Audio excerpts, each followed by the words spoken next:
speak. And as we know, Martin Luther King, Abraham Lincoln, John Kennedy, those people had the power and the willingness, the desire, and the courage to speak. And with that, it brought us a lot of freedom and liberty.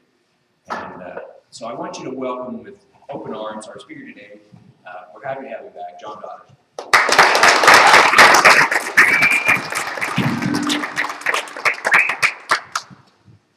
Well, thank you. Tomorrow, of course, is Martin Luther King Day. And Martin Luther King was actually born on the 16th of January. Had he lived, he would be 83 now. And we forget how long ago that was. And one of the things that is an incredible legacy is what we refer to as the I Have a Dream talk, because of its great power. And I actually use this in a college class that I teach as an example of how a talk is constructed to set up the basics and also to really move people. And it's a powerful, moving talk. But it was done in the face of a lot of obstacles.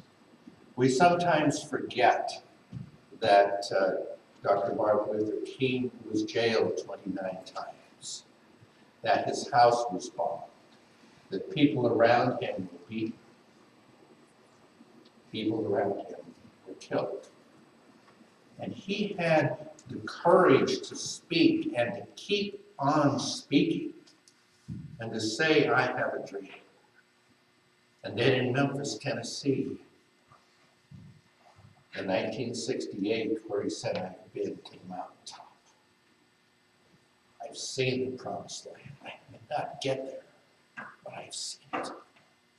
Incredible power of the metaphor, but his desire to continue to speak, to have the courage, in spite of the many, many threats that he received, because he believed in something bigger than himself. And this is something that's critically important for all of us, is to believe in something that is bigger than itself. There was a time where people said, you don't belong in this town. You're an outsider. It's outside agitators that are causing the problem. Why everything is really just fine around here. Just go home. Why are you here? And he said, I am here because injustice is here. The courage to stand his ground. And he keeps speaking. We could look in a way at his namesake, Martin Luther, who posted on the church in Germany 96 complaints, theses he had about the church, things that he felt were wrong. And that took incredible courage for him to speak out. And he actually had to run and hide after that, because there were church people who didn't like what he had to say. They were after him. For example, one of the things that he didn't like was selling indulgences. Now, an indulgence is a very simple thing. It's where you say, look, you go to the priest to say, look, I am about to commit a sin. But if I pay you some money, will you forgive me in advance? And they would say, yes, you pay enough, we'll give you a little indulgence for this particular sin. And Martin Luther, this is wrong. You don't do this. Well, first of all, he's attacking the authority of the church, and second of all, he's attacking their wallet. Indulgences could bring in a lot of money. So he had the courage to stand up. We look, if you will, at Gandhi, who led a march of Indians who were looking for freedom. Unarmed people marching down the road into a wall of British soldiers with clubs, who beat them to the ground. They didn't fight back. But what happened is there were people from the press, from every European country, who saw this and wrote about it and said, here are people who simply want freedom. And it produced a massive transfer, a change of attitude. It was the courage to speak, but also the courage to act. And then we say to ourselves, well, I'm not Gandhi, I'm not Martin Luther, I'm not Martin Luther King. What do I do? How do I speak up? And maybe sometimes we don't. I wanted to share with you a poem by one of my favorite poets, Robert Service. Robert Service was English, had a great fascination with the American West.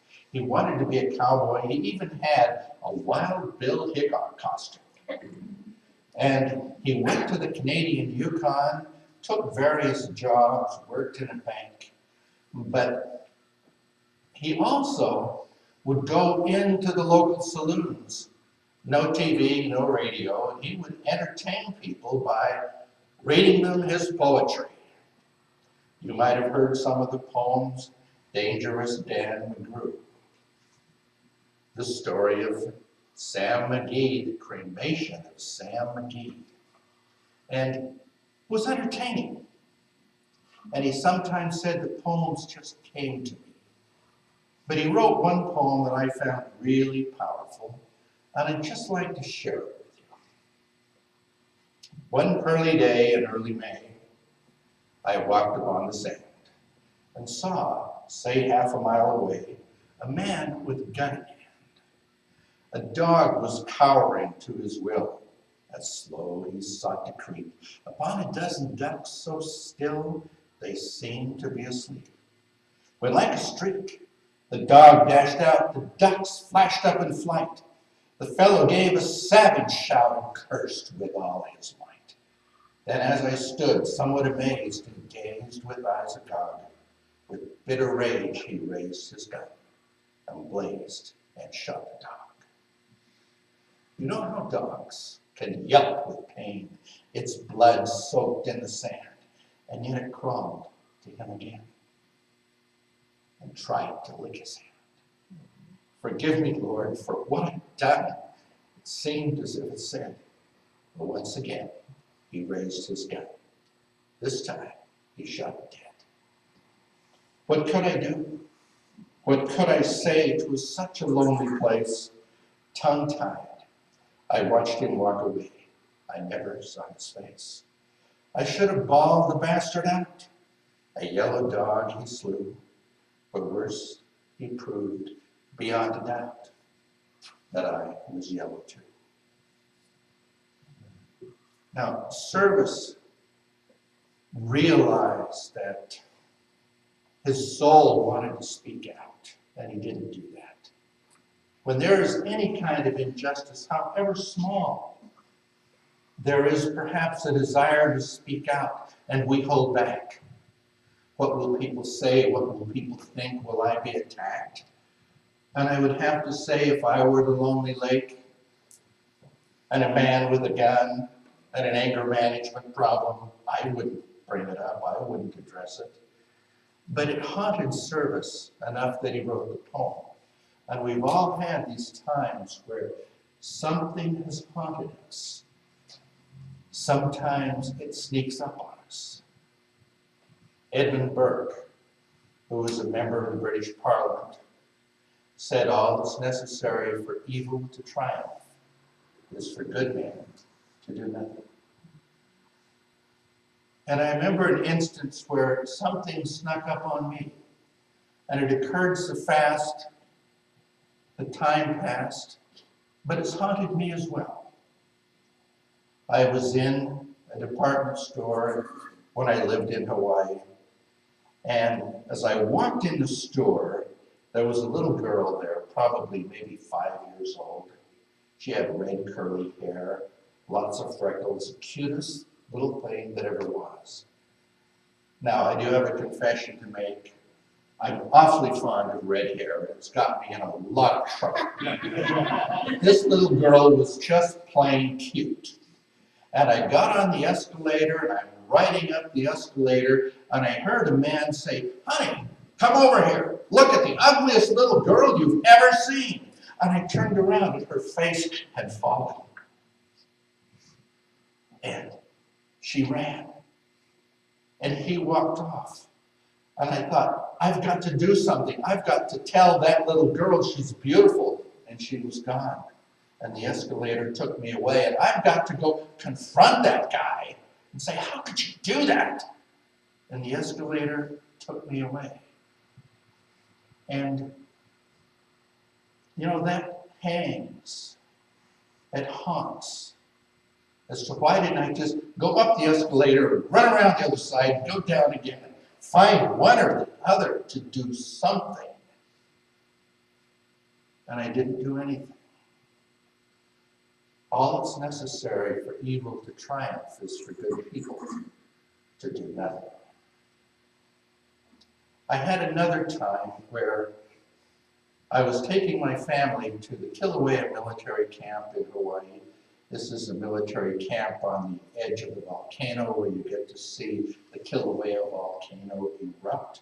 And we've got a bus ride from the airport to the camp. And it seemed sort of long and tiring, and there was a little boy, maybe 4, who was crying. And his father was saying, you be quiet, he's slapping this little kid, you be quiet. Slapping a kid who's crying to make them stop crying doesn't work. And I'm thinking, I've got to say something. I need to do something. And I was frozen. And this voice suddenly said, I don't think that's necessary. And the man stopped. And the child stopped crying. And the bus went, everyone had been holding their breath. And how I felt about that was, first of all,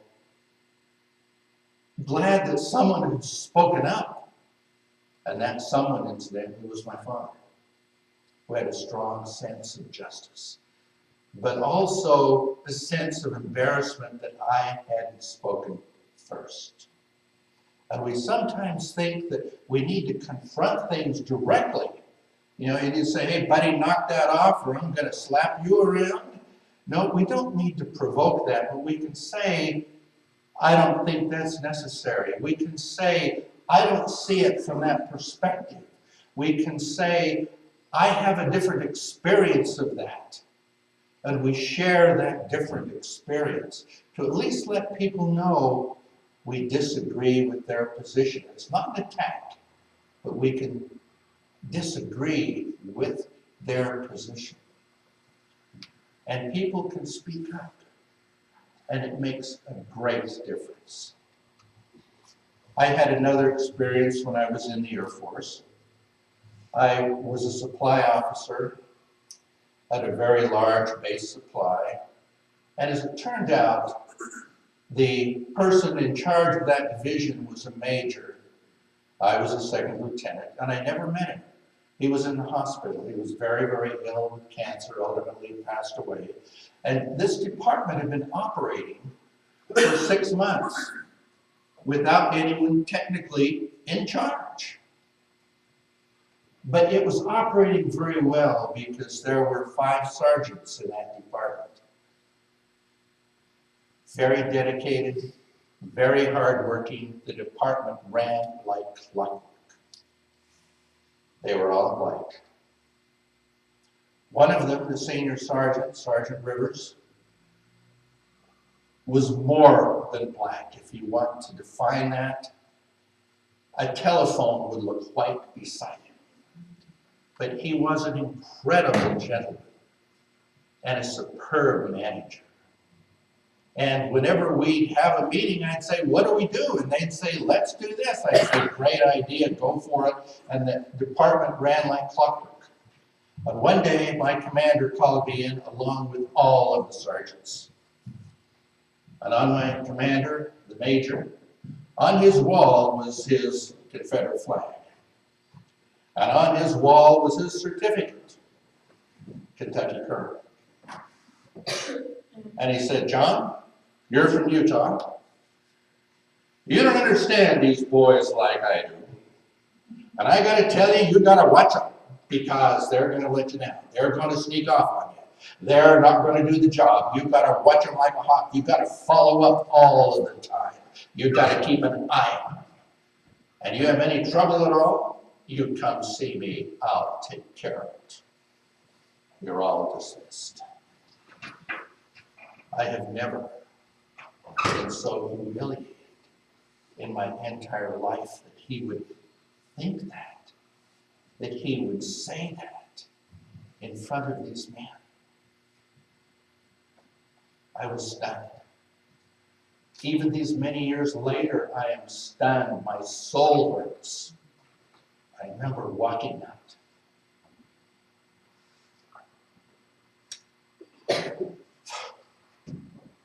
Sergeant Rivers put his arm around me.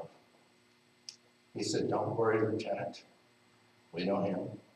We know you. We're going to take care of you." And they did.